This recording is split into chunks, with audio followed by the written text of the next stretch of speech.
አታምጣው ስለው አምጥቶ ቆለለው አምጥቶ ዘበለለው አለ። ማጓየር የለም ማርቲኔዝ የለም።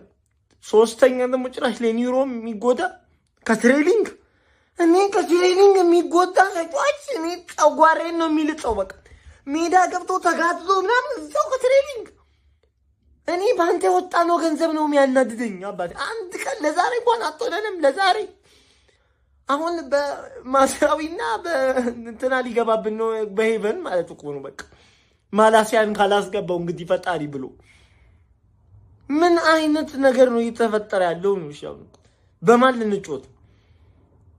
አረ በፈጣሪ ማይኖ ባይሆን ተመልሷል። አንድ ደግ ዜና ነው እሱ ያኑ ጋርቲያን ነው ፈጣሪው ዘንድ ብቻ። ዛሬ የሚደረገው የሳምንቱ ሁለተኛ ምርጥ ጨዋታ እከክልኝ ልከክልሽ ደርቢ ይባላል። ገባሽ አይደለ? ወንድም ጥላና ዋና ወንድማ። ይሄ ጨዋታ ይሄ ፊክስቸር በአመት ሁለቴ ሲደርስ እንዴት አባቴ ደስ እንደሚለኝ ለምን ብላችሁ ጠይቁኝ። ቸልሲ ካሸነፈ ማን ዩናይትድን ኩክ አረጋለሁ። ማን ዩናይትድ ካሸነፈ ቸልሲን ኩክ አረጋለሁ። አቻ ከወጡ ሁለቱንም ኩክ አረጋለሁ።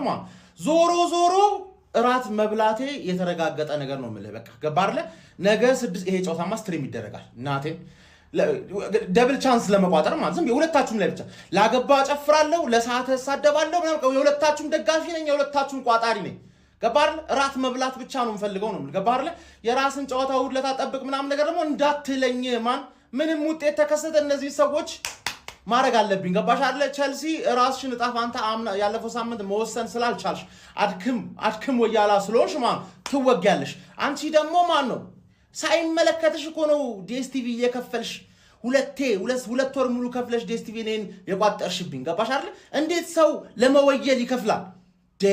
ገባሽ አይደለ? ስለዛ ምንም አይመለከተኝም። እራት እበላለሁ፣ ላይቭ ነው በላ እንዳረሱ ላይቭ ከች ብሉ ይሄ ስትሪም ይደረጋል ግዴታ። ዛሬ ማለት ነው ሰው ሜዳ ሄደን በሌለ ተከላካይ ልንጫወት ነው። ዮሮ ተጎዳ ተጎዳ ማንም አይጎዳ። እኔ የዮሮ መጎዳት ምንም አያስደነግጠኝ። በሄቨንና በሉክ ሾው እንገባለን። የቼልሲው አለቃ ሊያም እንትናን ነው የሚመስለው፣ ግን ሜምፊስ ዴፓይ ነው የሚመስለው። ሜምፊስ ዴፓይ ከስቶ ሜምፊስ ዴፓይ ደግሞ የኛ ተጫዋች ነበረ። ስለዚህ በዚህ ሎጂክ ዛሬ ቼልሲን እናሸንፋለን። አዲሱ ማሊያ ነው የወደዳችሁት? አዲሱ ማሊያ ወደነዋል እያላችሁ ኮሜንት ላይ መጻፍ ትችላላችሁ። ግን እንዴት ነው ያበደ ነው ያራዳልች ገብርኤል ፒስ ነው በጣም ነው የሚያምረው። ማርያምን ከቸልሲ ለመውጣት ምንም አይነት እቅድ የለኝም። ኮል ፓልመር ወደ ማንቸስተር ዩናይትድ እያሉ ግምታዊ አስተያየት በሚሰጡ ሰዎች ያስቁኛል። ቶፕ 4 ብንጨርስ ምናምን እሱን ስትገረፍ ተወሯል፣ እሱን ስትለጠለጥ ተወሯል። የጨዋታ ቀን ይላል ያራዳልች። ዛሬ ማንቺዬ ፎንካ ከቸልሲ ጋር ያኔ በጣም አርፈን ስለመጣን ትንሽ ተቸግረን ነበር። ጉልበት ምናምን አጠቃቀም ተቸግረን ነበር ነው ማለት። ዛሬ ግን አንቸገር። ይሄን እርግጠኛ ተከላካዮቻችን የሉም ግን ለናንተ አናንስም ነው ማለት። ወንድም ጥላ ወንድም በወንድሙ ላይ ይነሳል የሚባለው ተረትና ምሳሌ ዛሬ ቸልሲ ላይ በደንብ እንፈጽመዋለን። ድል ለኃያሉና ለገና ነው ክለባችን ማንቸስተር ዩናይትድ። ግሎሪ ማን ዩናይትድ። ናንቺዬ አለሽልኝ የረሳሁሽ መስሎሽ ዛሬ አክቲቪስት እንዴት ቪዲዮ አለፈን ከጨዋታ በፊት ብላችሁ እያማችሁኝ ጀርባዬን ሲያቃጥለኝ ነው ትዝ ብሎኝ የመጣሁት። ያለፍኳችሁ መስሏችሁ አይደል? አላለፍኳችሁም። እንዴት ነው ወንድም ጥላዎች የወዳጅነት ጨዋታ ነው የምታረጉት ወይስ የምር ልትፋየቱ ነው? እስቲ ግልጹን ንገሩን ኮሜንት ሴክሽን እንጂ እዚህ ሀገር ደጋፊ ራሱ እንዲኮናቸው ገብቷል አይደል? የወዳጅነትም ጨዋታ እየመሰለኝ ተቸገርኩኝ እኔ። እሺ ለማንኛውም ግን አሁን ያለ ተከላካይ እንዴት ነው ይሄ ቡድን የሚጫወተው የሚለው ማውራት አለብን እኮ። እንዴት ነው የምትጫወቱት? ለማንኛውም እሁድ ማለት ነው አርሰናል ከሲቲ የሚያደርጉት ትልቁ ተጠባቂው ጨዋታ ማለት ነው። ትልቅ ኢቨንት አዘጋጅቻለሁ ቫምዳስ ላይ ማለት ነው። በጊዜ ከተፍ ማለታችሁን እንዳትረሱ ለማለት ፈልጌ ነው።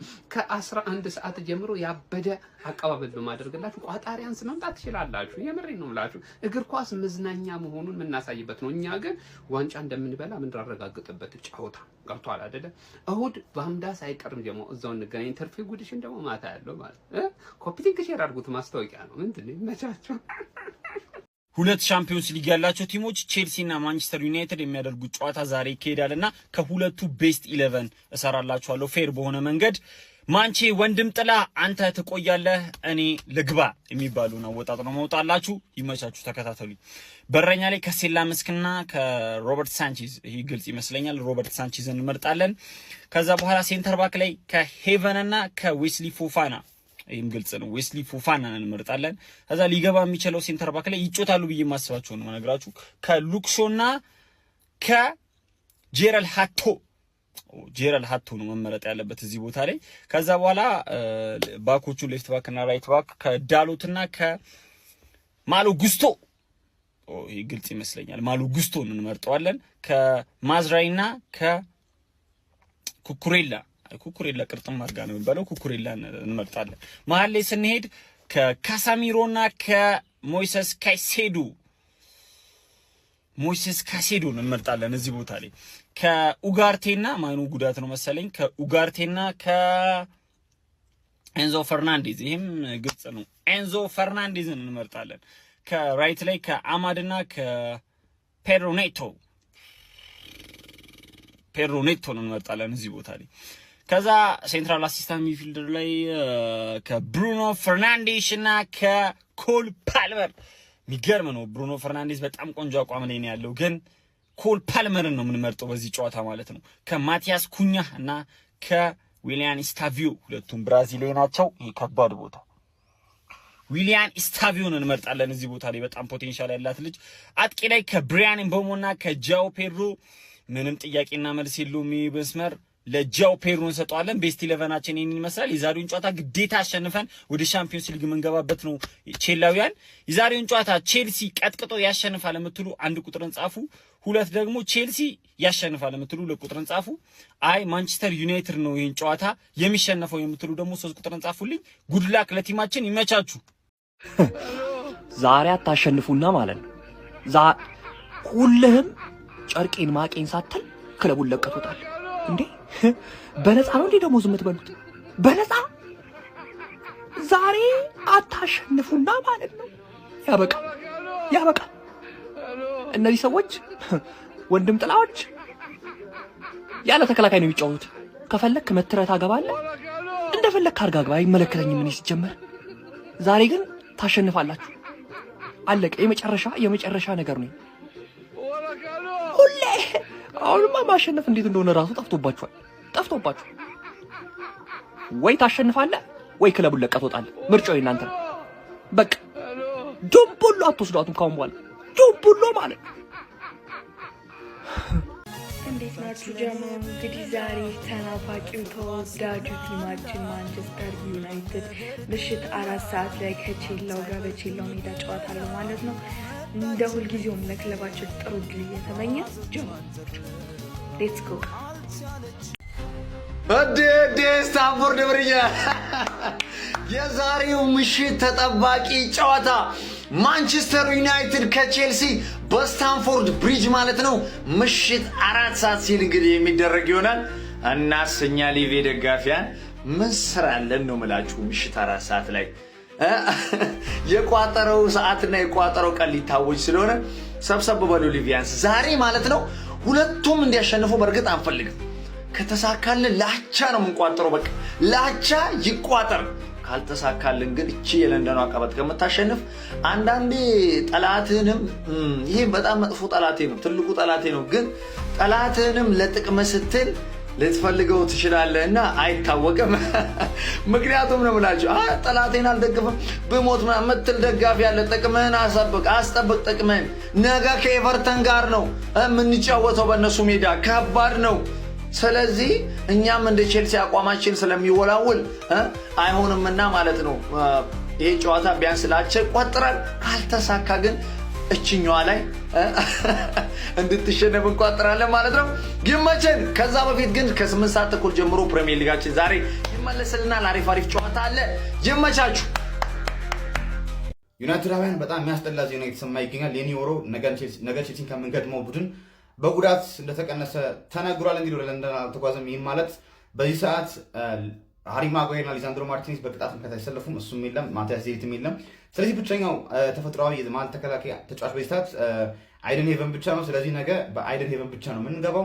ምናልባት ሉክሾን መሀል ተከላካይ አድርገን ልንጫወት የምንችልበት ቻንስ ሊኖር ይችላል። ብቻ ብቻ ግን ለዩናይትድ ነገ በለንደን ከባድ ፈተና እንደሚገጥመን ካሁኑ ያስታውቃል።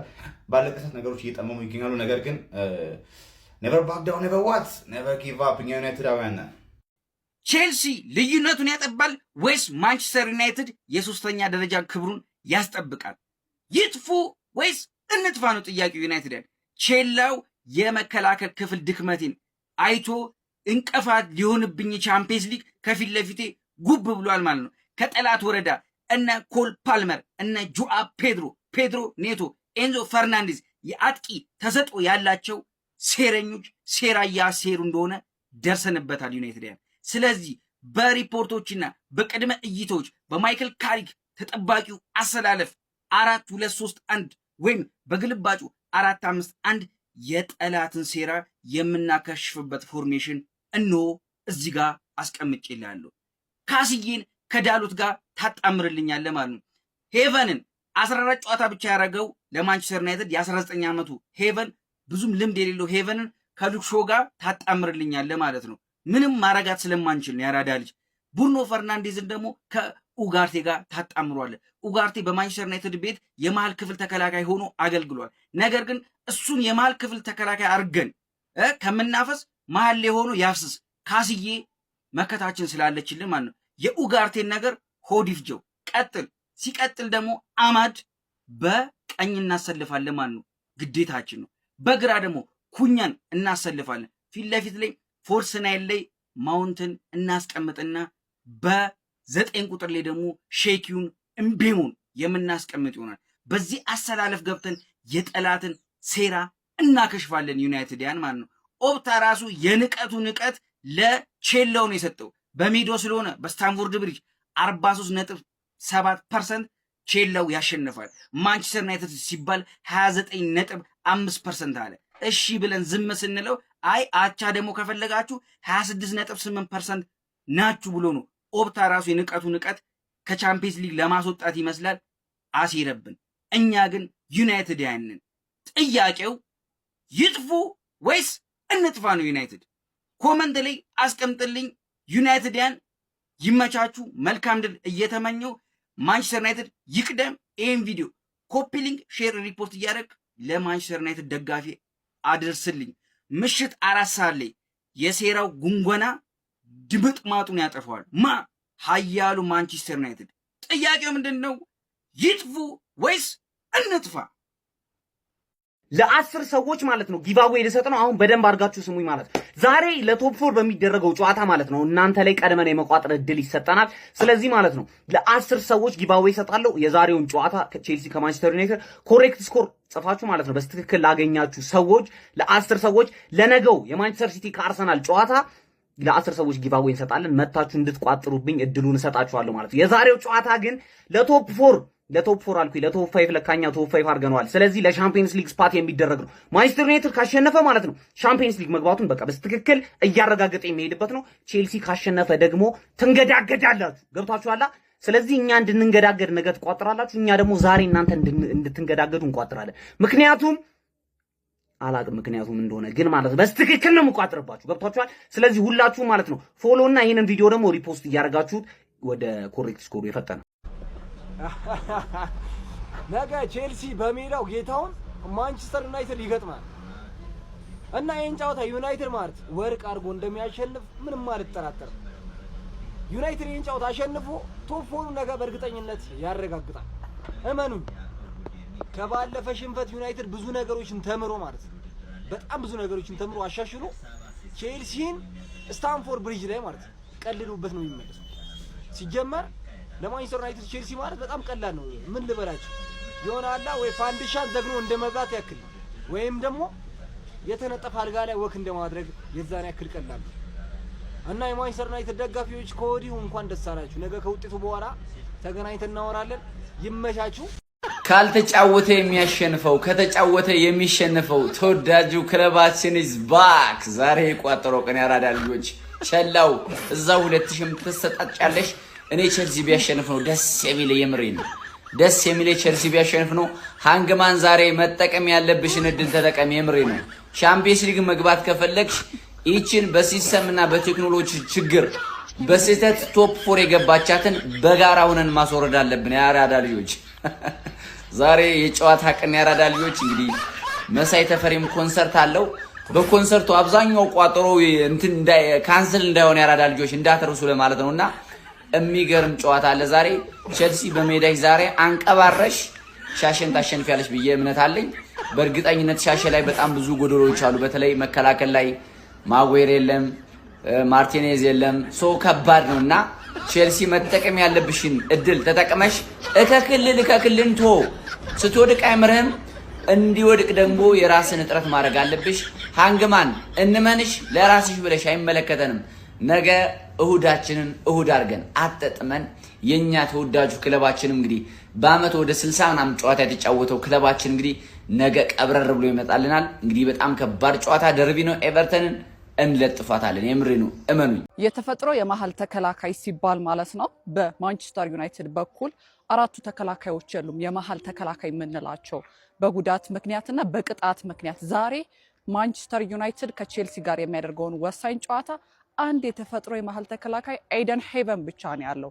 ማይክል ካሪክ ደግሞ እሱን ብዙ ጊዜ አሰልፎ ወይም ደግሞ ሰብስቲቱሽን ላይ ራሱ ሲጠቀም አላየንም። ባለፉት ወደ 11 12 የሚጠጉ ጨዋታዎች ላይ ማይክል ካሪክ ባሳለፋቸው ጨዋታዎች ላይ ማለት ነው። እንዲሁም ደግሞ በቼልሲ በኩል ደግሞ ኤንዞ ፈርናንዴስ ከቅጣት በኋላ ተመልሷል። እንግዲህ የዛሬ ወሳኝ ጨዋታ በማንቸስተር ዩናይትድ እና በቼልሲ መካከል የሚደረገው ጨዋታ ሁለቱም በሻምፒዮንስ ሊግ ተሳትፏቸውን ለማረጋገጥ የሚያደርጉበት ጨዋታ ነው። ባለፈው ማንቸስተር ዩናይትድ በሊድስ ዩናይትድ ከተሸነፈ በኋላ የዛሬው ወሳኝ ጨዋታ በሻምፒዮንስ ሊጉ ላይ 3ኛ ደረጃን ይዞ እንዲያጠናቅቅ፣ በቼልሲ በኩል ደግሞ ያው እንደምታውቁት 5 የፕሪሚየር ሊግ ክለቦች ናቸው በሻምፒዮንስ ሊጉ የሚሳተፉት በዘንድሮ የውድድር ዘመን ሲጠናቀቅና ከ1 እስከ 5 ያለውን ደረጃ ይዞ ለማጠናቀቅ እነ ማንቸስተር ዩናይትድ፣ ሊቨርፑል፣ አስቶን ቪላ እና ቼልሲ በጣም የትንቅንቅ ፍልሚያ ያደርጋሉ። ስለዚህ እናንተ ደግሞ ሀሳብ አስተያየታችሁን ኮመንት ሴክሽን ላይ አስቀምጡልኝ።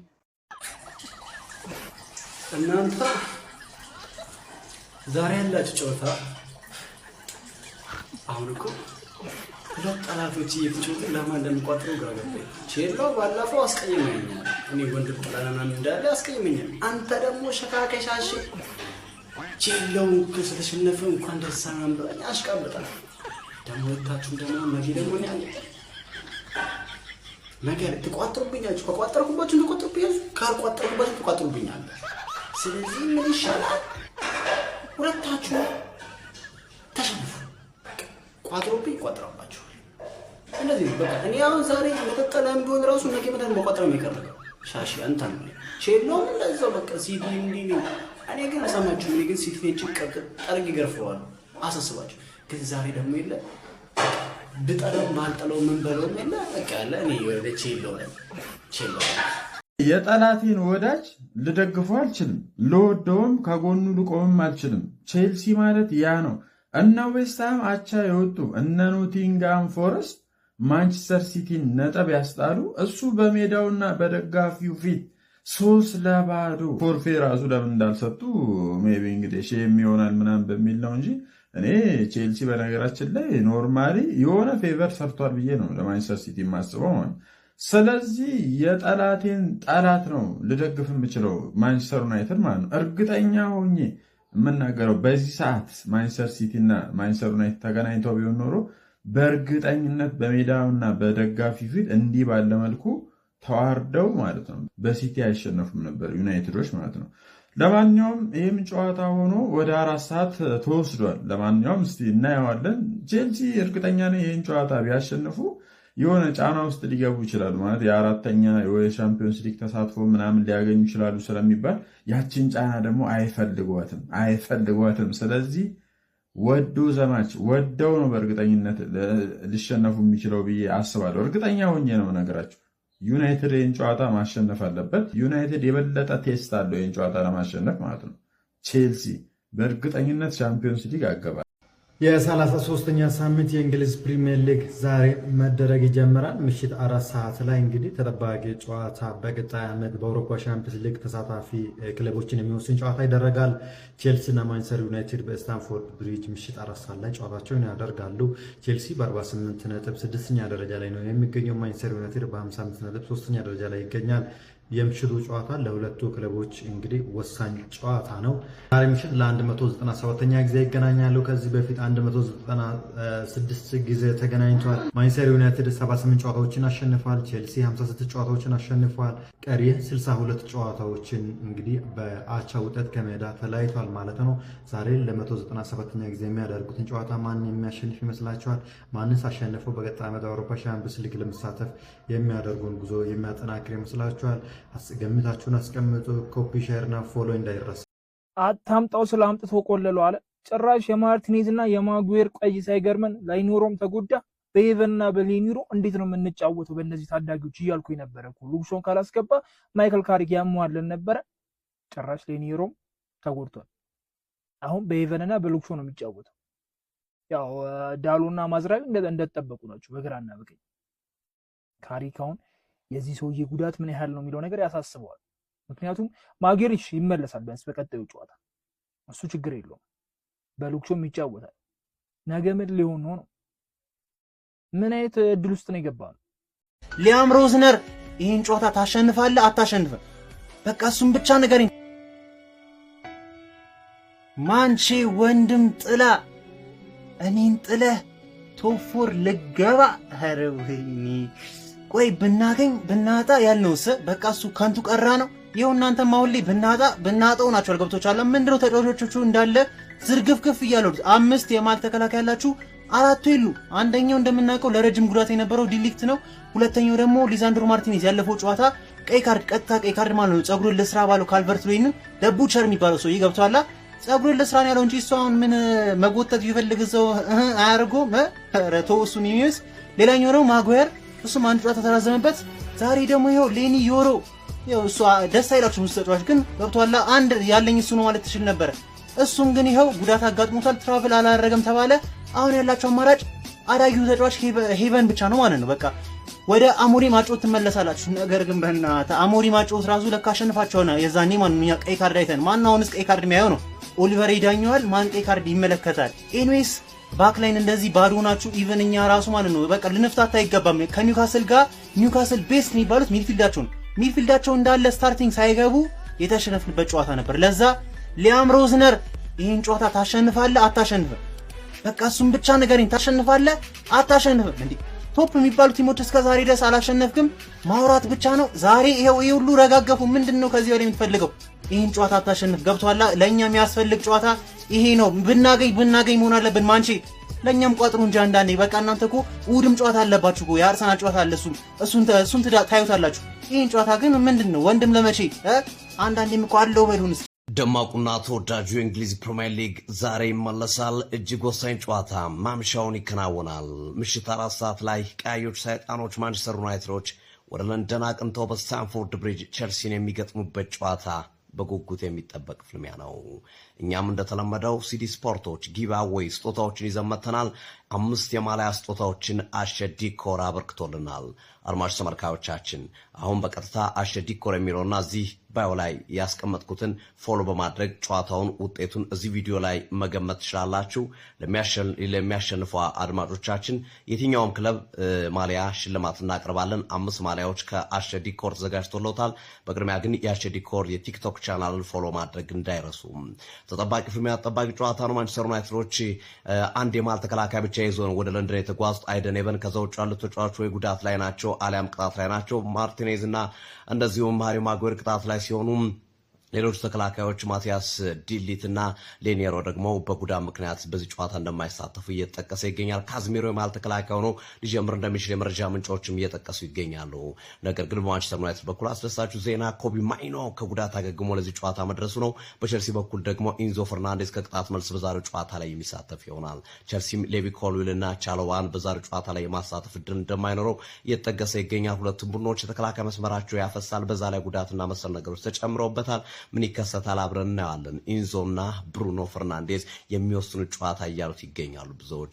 ቸልሲ በዚህ አመት ወይም 2026 ከገባ በኋላ ብዙ ጨዋታዎችን በመሸነፍ ቁጥር 1 ላይ የተቀመጠ ክለብ ሆኗል። ካደረጋቸው 9 ጨዋታዎች ባለፉት 3 ወራት 6 ጨዋታዎችን ተሸንፈዋል። ይህም በአውሮፓ በሚገኙ በአምስቱም ሊጎች በዚህ አይነት ደረጃ የተሸነፈ አንድም ቡድን አለመኖሩ ይታወቃል። በነገራችን ላይ ዛሬ ቼልሲ ከተሸነፈ በ100 ዓመታት ለሁለተኛ ጊዜ በአራት ተከታታይ ጨዋታ የተሸነፈበት ጨዋታ ይሆናል። ማንቸስተር ዩናይትድ ባለፉት 4 ጨዋታዎች አንድ ጨዋታ ብቻ ነው ማሸነፍ የቻለው። በኒውካስል ተሸንፏል፣ በሊድስ ተሸንፏል፣ ከበርማውዝ ጋር አጫውቷል። እንደገና ራሱን ማስተካከል ይኖርበታል። ይህንን ጨዋታ ካሸነፈ በአስተማማኝ ሁኔታ በቶፕ 5 ውስጥ መጨረስ የሚችልበትን እድል ይፈጥራል። ሽንፈት ካስተናገረ ግን ቼልሲ እንደገና ቀና የሚልበትና ወደ ቶፕ 5 ለመግባት ልዩነቱን ከ4 በማጥበብ ለቼልሲ ለሊቨርፑልም ለማንቸስተር ዩናይትድም ለአስቶን ቪላም ስጋት እንደገና መሆን የሚችልበትን አጋጣሚ ይፈጥራል። ማን ያሸንፋል? ውጤቱን ይገመት @ዲኮር በማለት ሰርች አድርጎ ወይም ደግሞ እዚህ ባዮ ላይ ፎሎ በማድረግ ባዮ ላይ ያስቀመጥኩት ላይ በመንካት ፎሎ በማድረግ ተሸለሙ እንላችኋለን። መልካም እድል፣ መልካም ጨዋታ። ምሽት 3 ሰዓት ላይ በቀጥታ ስርጭት በዩቲዩብ ቻናላችን ሲዲ ስፖርት እንገናኝ። ውጤት ይገመት። መልካም እድል ለሁለቱም ቡድኖች። ዛሬ ምሽት እግር ኳስ ደምቃ ታመሻለች። የማንቸስተር ዩናይትድና የቼልሲ ደጋፊዎች የታላችሁ እስኪ አለን እያላችሁ የጨዋታውን ግምት አስቀምጡ። ዛሬ ምሽት 4 ሰዓት ሲል የለንደኗ ስታንፎርድ ብሪጅ ታላቅ የተባለ ጨዋታን ታስተናግዳለች። ዛሬ ምሽት ቼልሲ ከማንቸስተር ዩናይትድ የሚያደርጉት ጨዋታ በጉጉትም እየተጠበቀ ይገኛል። እነዚህ ታላላቅ ሁለቱ ቡድኖች የአውሮፓ ቻምፒዮንስ ሊግ ቲኬት ለመቁረጥ የሚያደርጉት ፍልሚያ ለመመልከት የእግር ኳስ አፍቃሪያን ምሽት 4 ሰዓት አልደርስ ብሏቸው በጉጉት እየጠበቁትም ይገኛሉ። ለተጨማሪ መረጃዎች የፕላስ ምልክቷን እየነካችሁ ፎሎ በማድረግ ቤተሰብ ቼልሲ ከማንቸስተር ዩናይትድ የስታንፎርድ ብሪጁ ፍልሚያ በጉጉት የሚጠበቅ ጨዋታ ነው። ለሁለቱም ቡድኖች ወሳኝ ጨዋታ ነው። ቼልሲ ቶፕ 5 ወይም ከአውሮፓ ቻምፒዮንስ ሊግ በዘንድሮው ውድድር ዓመት የእንግሊዝ ክለቦች የሚያሳትፉት የክለቦች ቁጥር 5 ነው። ከአምስቱ ክለቦች የመጨረሻው ክለብ ላይ 5ኛ ከሚገኘው ሊቨርፑል በ4 ነጥብ ርቆ ነው ያለው ቼልሲ። ያ ማለት የአውሮፓ ቻምፒዮንስ ሊግ ዕጣ ፈንታው አደጋ ውስጥ እየገባ ነው። ከዛ በላይ ከሱ በታች ያሉት ብሬንፎርድ፣ ኤቨርተን እና የመሳሰሉ ክለቦች በ1 ነጥብና በ2 ነጥብ ብቻ ነው ተራርቀው ያሉት። እንደውም ሰሞኑን ግርምሾው ስታነሳ ነበረ ቼልሲ ቅዳሜ ከተሸነፈ ሌሎቹ ካሸነፉ እስከ 11ኛ ደረጃ ድረስ ይንሸራተታል። በትክክል ቅርርቡ በጣም ከፍተኛ ስለሆነ ማለት ነው። በትክክል ያለው ቅርርብ በጣም ከፍተኛ ስለሆነ ለዛ ነው የቼልሲና የማንቸስተር ዩናይትድ ጨዋታ የተጠበቀው። ማንቸስተር ዩናይትድ ተሸንፎም 3ኛ ደረጃ ላይ ኮንፊርም አድርጎ ጨርሷል 32ኛውን ሳምንት። ምንድን ነው የሚያሳስባችሁ የማንቸስተር ደጋፊዎች? ኧረ ተው፣ ምንም ነው የምታስቁኝ። በቃ ደግሞ ለቼልሲ ምን ተጫዋች ተጎደመን ብላችሁ ነው ታወራላችሁ? የትኛውም አይነት ተጫዋች ይጉድ ለዛ ለእናንተ ለእንደን ክለሞች ጋር ሚስቶቻችን ናቸው አይደል? ታውቁ ለምን ሄደንም ለጥፈን መጣው ሲመጡ ለጥፈን መሸኛቸው አለቀ። ምንም የሚያሳስበው ነው ደግሞ ለቼልሲ አቅም ሰነም መጣው የገገማ ተጫዋች ገርናቸው ባለ ተጫዋች ማለት ማንቸስተር ማን እንደሆነ ማለት ዛሬ ሜዳቸው ሲለጥፋቸው ያን ያቃል ማለት እስካሁን ድረስ እየቆጨው ነው። ማንቸስተር ለምን ለቀቁ እያለ ነው ማለት ነው ገርናቸው። አሁን ደግሞ እንደግምላታለን እዛ ሄደን ቼልሲ ሲለጥፍ ይገባዋል ማን ነው ማለት ነው። ማንቸስተር ማለት ግሬተስት ነው የድብደባ ቀን። ከዛ በፊት ግን ይሄ ፍሪክ የሚለውን ሰምተን እንመለስ። የድብደባ ቀን ዛሬ በሜዳ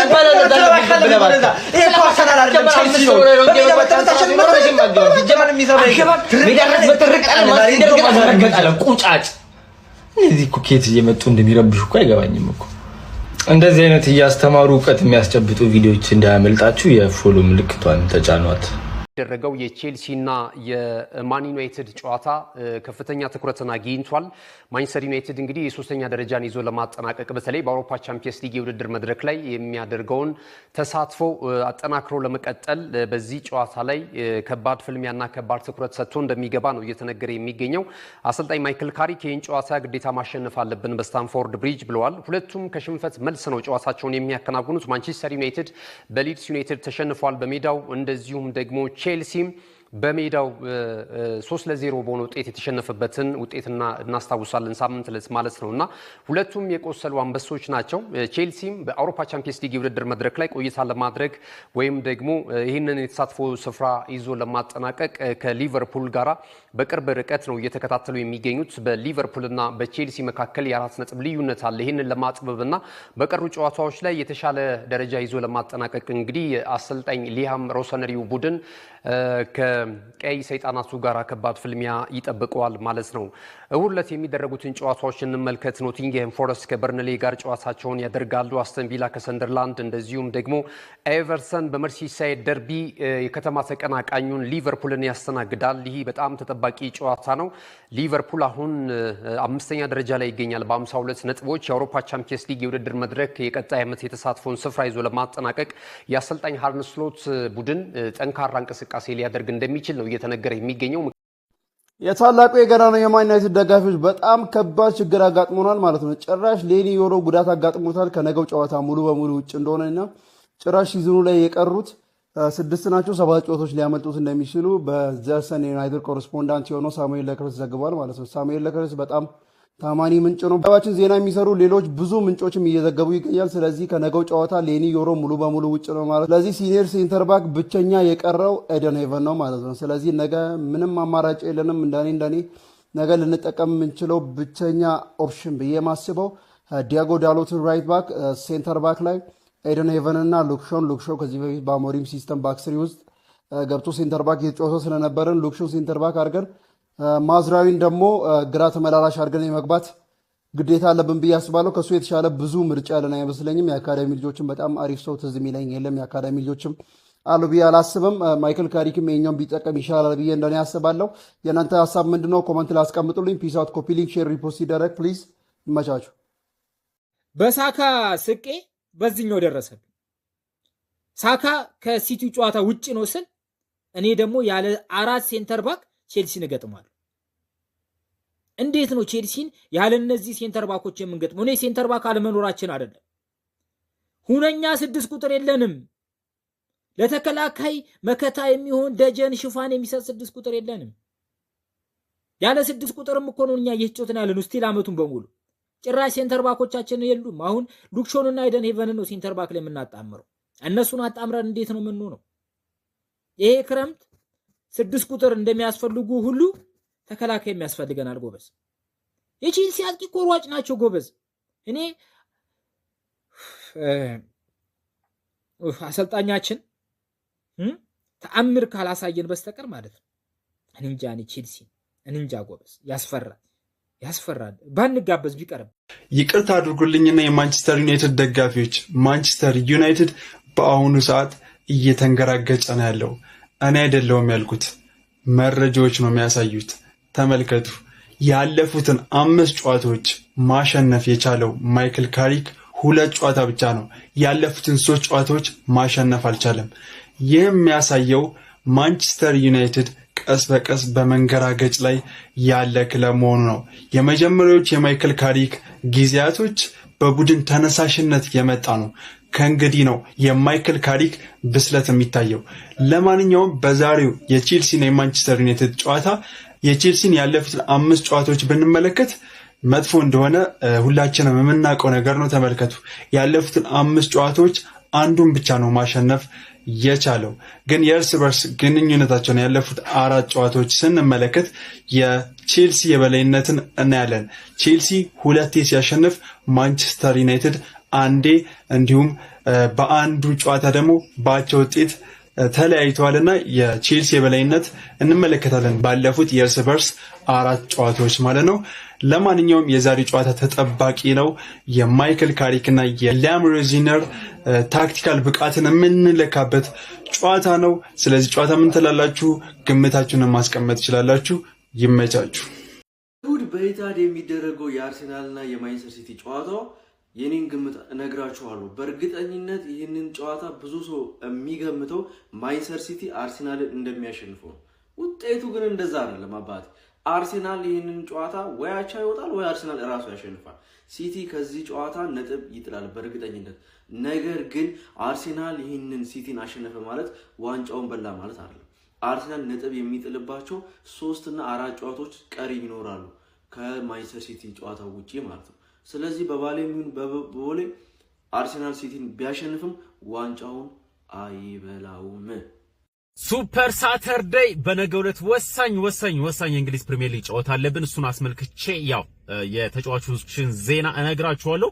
ማንቸስተር ዩናይትድ የመሃል ተከላካዮች እጥረት አጋጥሞታል። ሃሪ ማጉዌር ሊዛንድሮ ማርቲኔዝ ሁለቱ ተጫዋቾች በቅጣት ማቲያስ ደሊት በጉዳት አይኖርም። ሶ ሌኒ የሮን ከሉክ ሾው ሊያጣምር ይችላል። ማይከል ካሪክ፣ ኑሳይር ማዝራዊና ዳሎ በግራና በቀኝ የመሰለፍ እድል አላቸው። አማካይ ላይ የኮቢ ሜኑን ክፍተት ባለፈው ሳምንት ተመልክተናል። ሶ ማይከል ካሪክ በእርግጠኝነት በዚህ ሳምንት ማኑኤል ኡጋርቴን ይጠቀማል ብዬ አላስብም። በሱ ቦታ ብሩኖ ፈርናንዴዝን እንደተለመደው ከካዝሚሮ ጋር ጣምሮ ጆሹዋ ዘርኪዚን በ10 ቁጥር ሚና ላይ የመጠቀም እድላችን ከፍተኛ ነው።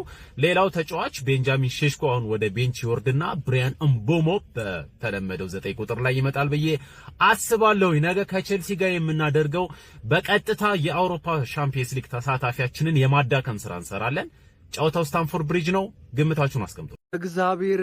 እግዚአብሔርን ዩናይትድ ተሸንፎ አስቶን ቪላ አሸንፎ ሊቨርፑል ካሸነፈ ዩናይትድ 5ኛ ይወርዳል። እቋጥራለሁ። ቼልሲ የልጅነቴ እተማመንብሃለሁ። የዩሮ ጉዳት አንድ ሴንተር ባክ ብቻ ሄቨን እንዲቀረን ምክንያት ሆኗል። በዩሮ ቦታ ማን ይግባ ነው ጥያቄው። አሁን እንደኔ ሐሳብ እንደኔ ግምት በዩሮ ቦታ ካሲሚሮ ወደ ኋላ ይመጣል። ከዛ በካሲሚሮ ቦታ ደግሞ ቡርኖ ፈርናንዴሽ ወደ ኋላ ተስቦ በካሲሚሮ ቦታ ይጫወታል። በቡርኖ ቦታ ደግሞ ዘርኪዚና ማውንት እንደ አማራጭ ይኖራሉ። እምቡሞ በቋሚ ገብቶ በኋላ ሴስኮ ተቀይሮ እንደሚገባ አይነት ነው እኔ የምገምተው። በዛ አሰላለፍ እንግዲህ ምን ትላላችሁ? የእናንተ ተጨማሪ ሀሳብ ካለ ጨምሩበት። ይመቻችሁ። የለንደኑ ጀግና የለንደኑ ጌታ እየመጣልሽ ነው ማንቸስተር ማታ በሉልኝ ለቼልሲ ቼላው እየመጣንልሽ ነው። ለንደንን አፈር ከድሜ ልናፈስ እየመጣንልሽ ነው። ለንደን መሃል ጩኸት በረከተ፣ የሌላውን ባናቅም ቼልሲው ፈረሰ ሲባል ነው የምትሰሚው ማለት ሸሌሲ ማለት ነው። በዛሬው ጨዋታ ይሰለፋል ተብሎ ይጠበቃል። አቅምሽን የምታሳይበት ቀን ነው ሸሌሲ። ሜሰን ማውንት ተመልሷል። ኮቢ ማይኖ ልጃችን ተመልሷል። እንደገና ሌኒሮ በዛሬው ጨዋታ ለንደን ከተጓዘው ክለብ ጋር የለም ተብሏል። ጀማም ዛሬ ሄቨንዬ በቃ አቅምሽን የምታሳይበት ቀን ደርሷል። ራስን ግለጥ ይላል ጌታ። ግለጥ ራስን በቃ ዛሬ እና ጀማው ስለስንት ይጠናቀል ጨዋታው። ቪዲዮ ለማይሰራ ድጋፍ ሼር ላይክ ማድረጋችሁ እንዳትረሱ። ይመቻችሁ። ምሽት 4 ሰዓት ጨዋታው ይደረጋል። ቼላ ቁዷ ክለባችን ማንቸስተር ዩናይትድ ዛሬ ምሽት 4 ሰዓት ላይ ወደ ለንደን አቅንቶ በስታንፎርድ ብሪጅ ቼልሲን ይገጥማል። በመጀመሪያው ዙር 2-1 ማሸነፋችን የሚታወስ ሲሆን በዚህኛው በሁለተኛው ዙር በድጋሜ ቼልሲን የምናሸንፍ ከሆነ በታሪካችን ለሁለተኛ ጊዜ ይሆናል። ክለባችንና ቼልሲ ባለፉት ስታንፎርድ ብሪጅ ላይ በተገናኙት 12 ጨዋታዎች ክለባችን ማንቸስተር ዩናይትድ ማሸነፍ የቻለው አንድ ጊዜ ብቻ ነው። ካለፈው የፕሪሚየር ሊግ 5 ጨዋታዎች ደግሞ ሁለቱን ክለባችን ያሸነፈ ሲሆን በአንዱ አቻ ወጥቶ በሁለቱ ተሸንፏል። ዛሬ ምን ይፈጠር ይሆን የሚለውን አብረን የምንመለከት ይሆናል። ክለባችን የመስመር ተከላካይ የሆኑት ሃሪ ማጓየር እና ሌሃንድሮ ማርቲኔዝ በቅጣት ምክንያት የዛሬው ጨዋታ ላይ አለመኖራቸውን ተከትሎ አይደን ሄቨን እና ሌኒ ዮሮ ሊመሩት ይችላሉ ተብሎ ሲጠበቅ የነበረ ቢሆንም ሌኒ ዮሮም ጉዳት ማስተናገዱን ተከትሎ አሁን ላይ የተከላካይ መስመሩን ማን በመሃል እንደሚመራው እስካሁን ድረስ ግልጽ የሆነ ነገር የለም። ዛሬውን ጨዋታ አስመልክቶ የክለባችን አሰልጣኝ ማይክል ካሪክ የሰጠው አስተያየት የዛሬውን ጨዋታ ከትልልቅ ጨዋታዎች መካከል እንመድበዋለን። ያሉኝን ተጫዋቾች ተጠቅሜ የተሻለ ነገር ማሳየትና የተጫዋቾችን ምርጥ ብቃት ማውጣት እፈልጋለሁ። ቼልሲን እንደ ቀላል ቡድን የምናየው አይደለም። ቼልሲ ትልቅ ቡድን ነው። ወደዛ ሄደን ግን ማሸነፍ እንፈልጋለን ሲል ተደምጧል። የቼልሲው አሰልጣኝ ሊያም ሮዜኒየር በበኩሉም እንዲህ ሲል ተደምጧል። የሚቀሩትን 6 ጨዋታዎች ቡድኔ የማሸነፍ አቅም እንዳለው አውቃለሁ። ነገር ግን በሜዳ ላይ አሁን እያሳየን ያለነው አቋም ጥሩ አይደለም። ይህ ቢሆንም ግን ቡድኔ እንዲያሳይ የምፈልገው ነገር ቢኖር የመክፈቻ ግብ ከተቆጠረበት በኋላ ወዲያውኑ ፈጣን ምላሽ የሚሰጥ ቡድን እንጂ የሚፈራርስ ቡድን አይደለም ማየት የምፈልገው። በዚህ ክለብ ውስጥ ክለቡንም በደንብ እያጠናሁት ነው። እኔም ራሴን ከቀን ወደ ቀን እያወቅኩ መጥቻለሁ። ማንቸስተር ዩናይትድን በሜዳችን ጠርተን ዛሬ ማሸነፍ እንፈልጋለን ሲል ተደምጧል። እናንተስ ዛሬ ክለባችን ከቼልሲ ጋር የሚያደርገውን ጨዋታ ስንት ለስንት በሆነ ውጤት ያሸንፋል ብላችሁ ትገምታላችሁ? ግምታችሁን ኮመንት ላይ አስቀምጡልኝ። መልካም የጨዋታ ቀን እንዲሆንላችሁ እመኛለሁ። በሚኖረው ጨዋታ ላይ የነዚህ ተጫዋቾች ልዩነት ፈጣሪነት በጣም አስፈላጊ ነው ብዬ ነው የማምነው። ሁለቱም ተከላካዩ ቅድም እንዳልከው ግርምዬ 0 ነው። ማንቸስተር ዩናይትድ ሃሪ ማጉዌር የለም፣ ማቲያስ ዲሊት የለም፣ ሌሳንድሮ ማርቲኔዝ የለም። ሁለቱ ተቀጥተው ነው በነገራችን ላይ የሃሪ ማጉዌር ቅጣት ዳኛን አንጓጣል፣ ዳኛን ተሳርባል በሚል ተጨምሮበት ነው እንጂ አንድ ጨዋታ ብቻ ነበረ ቅጣቱ። የቼልሲ ጨዋታ የተጨመረበት ዳኛ ላይ በገባው ሰጠ ገባ ነው። አራተኛ ዳኛውን ሲወጣ ተናግሯቸው ነው። ሌሳንድሮ ማርቲኔዝ ቀጥተኛ ቀይ ካርድ ነው። የብሬንፎርድም ጨዋታ ያመልጠዋል። እሱ 3 ጨዋታ ማቲያስ ዲሊት ጉዳት ነው።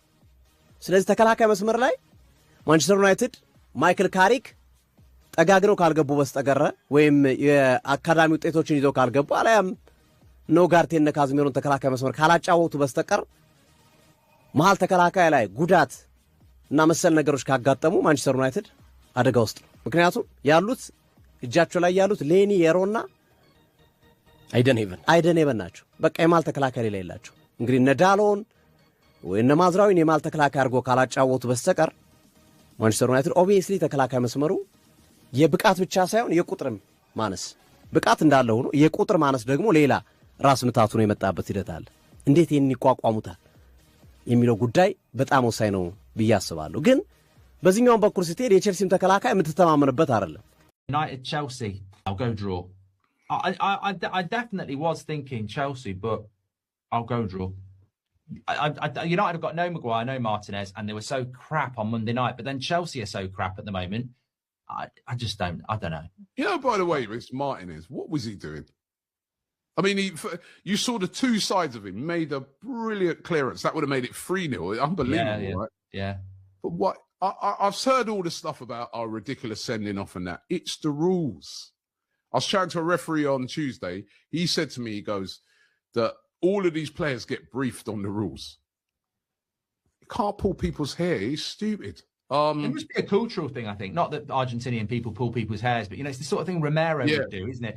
They're just very aggressive, and they're the sort. I think they are the sort of defenders that probably pinch someone's, old style centre backs. And but you can't do it no more. I think he's angry because he's like, I didn't even pull his hair because he could have actually given it a good yank, didn't he? He's just sort of touched it a little bit, but we are appealing it, but I can't see it being No chance. I'm going to go for a draw as well. I can't decide after. Had I not seen what I saw on Monday, I would have definitely went for a United win. Yeah, I would, yeah. I can't back you lot after that, man. That was a weird performance.